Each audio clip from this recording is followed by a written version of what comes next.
Hi dears, welcome back to my channel. അപ്പോൾ ഞാൻ ഇന്ന് ഫ്രഞ്ച് ഫ്രൈസ് ഉണ്ടാക്കാമെന്ന് വിചാരിച്ചത്. അപ്പോൾ അതിന് വേണ്ടി ഉരുളക്കിഴങ്ങ് എടുത്തിട്ടുണ്ട്.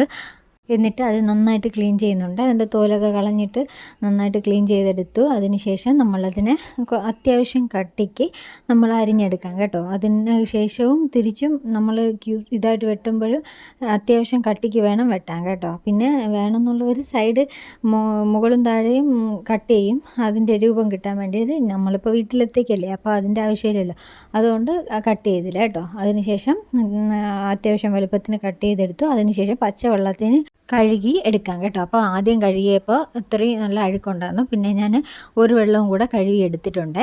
അതിനുശേഷം നമുക്ക് വേറൊരു പാത്രത്തിൽ ആവശ്യത്തിന് വെള്ളവും എടുത്ത് അതിൽ ഇതിന് വേണ്ടിയിട്ടുള്ള ഉപ്പ്, എത്ര ഉപ്പ് വേണോ അത്രയും ഉപ്പും കൂടെ ഇട്ടിട്ട് നമുക്കിതിനെ ഒന്ന് ഹാഫ് കുക്കാക്കി എടുക്കാം കേട്ടോ. അപ്പോൾ വേണമെങ്കിൽ നമുക്ക് ചൂടുവെള്ളം ചൂടാക്കി തിളപ്പിച്ചിട്ട് അതിലിട്ടാലും മതി കേട്ടോ. അപ്പോൾ ഞാൻ ഇങ്ങനെയാണ് ചെയ്തത്.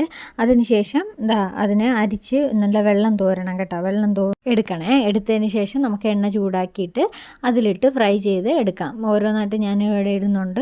നമ്മൾ 5-6 എണ്ണമായിട്ട് എടുത്തിടാം, കുഴപ്പമൊന്നുമില്ല. എണ്ണ തെറിക്കാതെ സൂക്ഷിച്ചോളണേ. അതിനുശേഷം നമുക്ക് ഇതിനെ ഫ്രൈ ചെയ്ത് വാരിയെടുക്കാം, അത്രയേ ഉള്ളൂ.